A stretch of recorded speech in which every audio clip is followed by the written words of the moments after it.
Hello दोस्तों, आपके अपने चैनल स्मार्ट स्टडी 78 में आपका स्वागत है। दोस्तों, यदि आपका भी आने वाले समय में सीटेट का एग्जाम है तो ये वीडियो आपके लिए बहुत ही इंपॉर्टेंट रहने वाली है। ये वीडियो स्पेशल उन फ्रेंड्सों के लिए है जिनको टाइम नहीं मिल पाया है तैयारी का, या फिर उनके जो सिलेबस है वो कंप्लीट नहीं हो पाया है। जितनी भी तैयारी है, अब भी आपका स्कोर कम आ रहा है, अब आपको आगे क्या करना चाहिए, मैं ऐसी 3 ट्रिक लेकर आई हूँ जिससे यदि आप इन 3 ट्रिकों पर काम करते हो तो आपका जो स्कोर है वो काफी अच्छा हो जाएगा और फर्स्ट अटेम्प्ट में ही आप इस सीटेट को क्लियर कर जाओगे। आपकी और आने वाली वैकेंसी में आपको अच्छा खासा मौका देखने को मिलेगा।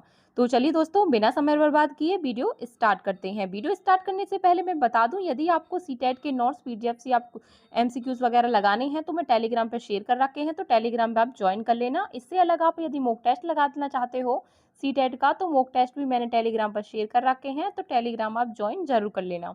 ठीक है, टेलीग्राम की जो लिंक है वो मैं डिस्क्रिप्शन में दे रखी है, पिन कर दूंगी, वहां से डायरेक्ट आप ज्वाइन कर लेना। तो चलिए दोस्तों, वीडियो स्टार्ट करते हैं। देख लेते हैं पहली ट्रिक। तो सबसे पहले ये मैं आपकी ऐसी 3 ट्रिक बताने वाली हूँ जिन पर आपको काम करना ही करना है। यदि आप इन तीनों पर काम कर लेते हो तो इसका असर आपको खुद एग्जाम में देखने को मिलेगा। तो चलिए दोस्तों, पहले देख लेते हैं पहली ट्रिक। तो सबसे पहले क्या होता है कि आपको कुछ भी नहीं करना। इस टाइम जो भी पढ़ा ठीक है, आपने जो भी पढ़ा ठीक है, लेकिन अब इस टाइम आपको क्या करना है। इस टाइम जो करना है वो आपको 4 से 5 वर्ष जो भी आपको दिखाई दे रहे ना, ये 4 से 5 वर्ष, 4 से 5 साल के जो पीवाईक्यू है ना, उनको छोड़िए मत। तो अब ऐसा है कि बहुत से फ्रेंड्स ऐसे हैं जिनके पीवाईक्यू कंप्लीट नहीं हो पाए हैं। अब इनकी समझ में ये नहीं आ रहा है कि हम पीवाईक्यू कहाँ से कहाँ तक करें। तो देखो, अब इतना टाइम तो है नहीं कि आप यहाँ से यानी कि 2011 से लेकर अब तक भी कर सको, क्योंकि मैंने जो टेलीग्राम पे शेयर कर रखे हैं वो 11 से अब तक के हैं, पूरी बुक्स कर रखी है अपलोड, लेकिन वहाँ आपका करने का उसका कोई फ़ायदा नहीं होगा। लेकिन इसका अब टाइम भी नहीं है, आप कर भी नहीं पाओगे। तो अब आपको क्या करना चाहिए, तो अब आपको बस 4 से 5 साल, 4 से 5 साल की जो पीवाईक्यू है ना, उनको रट कर जाइए। रटने का मतलब ये नहीं है कि आप बिल्कुल उन क्वेश्चन को याद कर जाओ, याद करना नहीं। इससे क्या होता है कि जितना ज़्यादा आप पीवाईक्यू करोगे ना, उतना ही क्वेश्चन का जो पैटर्न है ना, वो समझ में आने लगेगा। तो पैटर्न आपका अच्छी तरह से समझ में आए, इसलिए आपको 4 से 5 साल के क्वेश्चन करके जाने हैं पीवाईक्यू के। अभी भी इतना टाइम है कि आप 4 से 5 साल के कर सकते हो, आराम से कर सकते हो।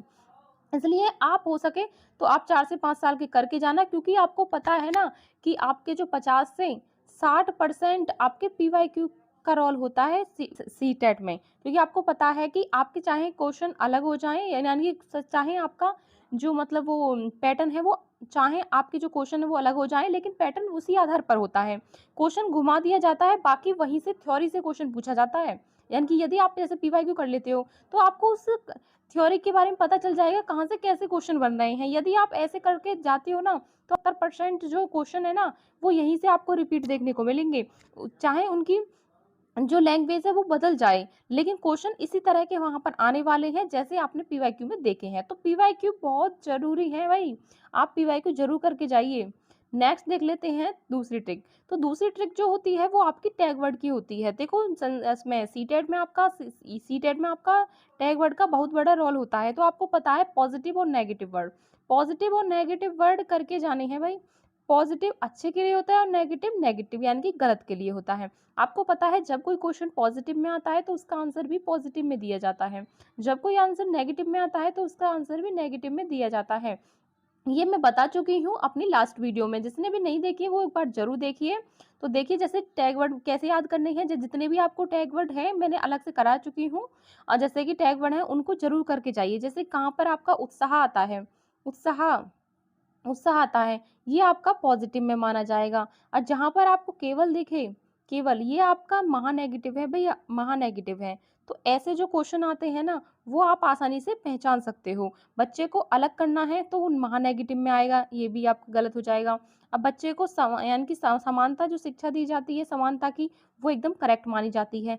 समानता, समान रूप से शिक्षा देना। और जहां भी बच्चे का ये देखे ना कि बच्चों को अलग किया जा रहा है, वहां तो आपका महान नेगेटिव होगा भाई, महानेगेटिव होगा। ऐसा नहीं है कि जहाँ जो चीज़ गलत है वो आपको नेगेटिव में आएगी और पॉजिटिव आपकी अच्छी होगी। समानता दिखाना बच्चों के साथ, यानी प्रेम पूर्वक पढ़ाना, या फिर आपका हो जाता है ना कि कभी-कभी कि बच्चों का जो बच्चे सीख नहीं पा रहे हैं, उन्हें फिर से समझाना, तो ये भी आपका पॉज़िटिव में ही आते हैं ऐसे शब्द। लेकिन नेगेटिव में ये है कि बच्चों को नेगलेक्ट किया जाता है, बच्चे पर इतना ध्यान भी फ़ोकस नहीं किया जाता है, चाहे उसकी समझ में आए या नहीं आए। तो ऐसे शब्दों को आप ज़रूर याद करके जाइए, और उससे आपके जो क्वेश्चन है ना, वो अच्छे खासे आने लगेंगे आपको, यदि आप टैग वर्ड से आप करोगे तो। मैं ये नहीं कह रही कि सारे क्वेश्चन आपके टैग वर्ड से आते हैं, बाकी आपके जो भी आते हैं वो आपके गलत नहीं होंगे, बस इतना है। आपको सभी को पता है कि पेडागोजी में जो आपका टैग टैग वर्ड का बहुत बड़ा रोल होता है। जैसे कि मैं बात करूँ पेडागोजी की लेवल 1 में, तो देखिए आपकी जो पेडागोजी आती है वो 60 नंबर की आती है, 60 नंबर की आती है भई। अब आप बताइए 60 नंबर की जब पेडागोजी आ रही है, तो क्या उसके जो बाकी बचे हुए आपके मार्क्स वो बढ़ आएँगे? नहीं। जो बाकी के आपके जो मार्क्स हैं वो आपके आपके इससे अलग जो आपके सीटीपी मिलेंगे वो आपको और भी हिंदी में मिलेंगे। गद्यांश के जो होते हैं वो फ्री के नंबर होते हैं, तो देख लीजिए वो वहाँ पर भी आपको आसानी से मिल जाएँगे। बस आप पेडागोजी के लिए इस टैग टैग वर्ड को ज़रूर याद करके जाइए, ये आपके लिए बहुत ही इम्पोर्टेंट है। नेक्स्ट बात करती हूँ सबसे इम्पोर्टेंट ट्रिक, इससे पर आपको विशेषकर ध्यान देना है, ये सबसे इम्पोर्टेंट है। तो देखिए आंसर, यानी कि आंसर नहीं आता फिर भी सही ऑप्शन कैसे चुनें? सबसे बड़ी समस्या यही होती है कि कभी-कभी हमारा जो दिमाग है क्वेश्चन को देखता है, लेकिन हम क्या करते हैं कि हमको लगता है कि अब हमें तुक्का लगाना चाहिए। तो तुक्का भी ऐसी तरह मत लगाइए कि आपका बिल्कुल ही गलत हो जाए। तो एक तुक्का लगाने का एक मतलब ये लॉजिक होता है, लिमिट करके लगाइए। जैसे आपको मैं बता देती हूँ क्या-क्या चीज़ आपको देखनी है। तो यदि आपको आपके दिमाग में आंसर नहीं आ रहा है, तो फिर आपको ये चीज़ें ज़रूर अपनानी चाहिए जो मैं आपको बताने वाली हूँ। तो सबसे पहले आपको क्या करना चाहिए, यदि आपके दिमाग में कुछ भी नहीं आ रहा है, तो बड़ा ऑप्शन चुनिए। जैसे कि आपको 4 ऑप्शन यहाँ पर दिख रहे हैं, तो जो भी आपको बड़ा ऑप्शन दिखाई दे ना, वो हमेशा आपका करेक्ट माना जाता है। ये आपका टेट का बिल्कुल पहले से यही चला आ रहा है कि जहाँ भी आपका बड़ा ऑप्शन होता है, वहाँ आपका एकदम करेक्ट होता है। जहाँ देखो ये है कि आप अगर आँख मीच के ये लगाओगे, तो ऐसा तो है नहीं कि आपका एकदम करेक्ट जाएगा। अगर आप इस तरह जो मैं बता रही हूँ, इस तरह आप सोच समझ कर लगाओगे, तो आपके कम से कम यानी कि आपके 30 से 40 क्वेश्चन आपको आराम से मिल जाएँगे, अगर आप ऐसे सोच के लगाओगे तो।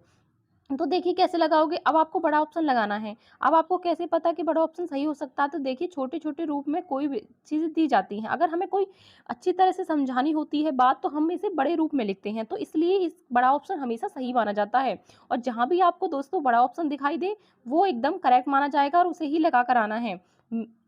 ठीक है? अब नेक्स्ट बात करती हूँ नेक्स्ट पॉइंट की, तो नेक्स्ट पॉइंट में आपका है उपयुक्त सभी। तो देखो उपयुक्त सभी वाला जो ऑप्शन होता है वो भी हमेशा सही होता है। ईवीएस, ईवीएस में बात करती हूँ, जहाँ भी अपना आज तक क्वेश्चन आया है ना ये, तो वो भी हरदम यानी कि वो भी एकदम करेक्ट माना है। ये एकदम करेक्ट माना है, इसलिए उपयुक्त सभी वाला ऑप्शन एकदम सही होगा। और नेक्स्ट बात करती हूँ, जहाँ भी आपको जैसे कि ये वाला, मैं ये नहीं कह रही कि ईवीएस में ही है, जहाँ भी आपको सीटीपी में वगैरह दिखाई दे, वहाँ भी आपका एक करेक्ट माना जाएगा। और यहाँ तक कि 90% आपका ये करेक्ट माना जाता है। कुछ चांस ऐसे होते हैं जहाँ पर आपके गलत कर दिए जाते हैं, बाकी ईवीएस में तो आपका गलत होना नहीं है ये। ठीक है? नेक्स्ट पॉइंट बात करती हूँ, जैसे कि ए और बी, यानी कि जहाँ भी आपको जैसे ए और बी दिखाई दे ना, जैसे कि आपको 2 ऑप्शन दिखाई दे रहे हैं, ए और 2 दे दिए, इसमें ए और बी, इसमें दोनों सही, ऐसे करके जो आते हैं। तो आपका ये वाला ऑप्शन हमेशा सही होता है, इस तरह आप ज़रूर करके आइए, एकदम आपका करेक्ट जाएगा। ये 90% आपके एकदम करेक्ट माने जाते हैं भई, क्योंकि ये पहले से ही चले आ रहे हैं, इस तरह ही उनका पैटर्न होता है, इस तरह आपके एकदम करेक्ट माने जाते हैं। और सबसे इम्पोर्टेंट और मोस्ट बात ये है कि जो सबसे पहले आपके दिमाग में आता है, वही ऑप्शन चुनें। क्या होता है कि हमारे जो दिमाग में 4 ऑप्शन ऐसे होते हैं, तो मेरा जो मन करता है कि मैं इसे लगा दूँ, लेकिन फिर क्या होता है कि मेरा जो दिमाग है वो कहता है कि नहीं, मुझे चौथा वाला लगाना चाहिए था। तो हम क्या करते हैं कि चौथा वाला लगा कर आ जाते हैं। लेकिन नहीं, आपको इस तरह नहीं करना है। फिर हम घर आकर कहते हैं कि मैं तो दूसरा वाला लगा रही थी या लगा रहा था, तो वो तो सही था और मैं गलत लगाया ही। तो कभी-कभी होता है ना, हमारा जो माइंड सेट होता है ना, एकदम एक यानी कि क्वेश्चन को देखकर पकड़ लेता है। तो इस तरह आपको जो भी ऑप्शन पहला दिखाई देता है, वो आपको लगाना है। जैसे कि मैं बात करूँ, जैसे कि अब आपको जैसे कोई क्वेश्चन दिखाई दे रहा है। अब आपने थोड़ा बहुत तो पढ़ा ही होगा, ऐसा नहीं है बिल्कुल भी नहीं पढ़ा होगा। लेकिन जो भी हमने जो कुछ पढ़ा है ना, एकदम हमारा जो माइंड सेट है ना, उस क्वेश्चन पे एकदम अटक जाता है कि हाँ, ये सही हो सकता है। क्योंकि कुछ भी आज तक यानी कि जो भी आपने सीटेट में पढ़ा हो, लेकिन दिमाग एकदम कहता है कि हाँ, ये हो सकता है। तो जो भी आपको पहली बार में कहे ना दिमाग, तो वो आपको ज़रूर लगा के आना है, आपको ऑप्शन नहीं बदलने हैं। ऑप्शन बदलोगे तभी आपके क्वेश्चन गलत होते हैं। ये आपका यही है कि आपको ऑप्शन नहीं बदलने हैं, बस ध्यान रखना है आपको इस चीज़ का। और ये सारी ट्रिक ही बहुत ही यानी तीनों ये ट्रिक आपकी काम आने वाली हैं। तो देखिए ये तीनों ट्रिक आपकी बहुत ही इम्पोर्टेंट रहने वाली है। जो तीसरी वाली है वो आपकी बहुत इम्पोर्टेंट है, ये आपको करनी है।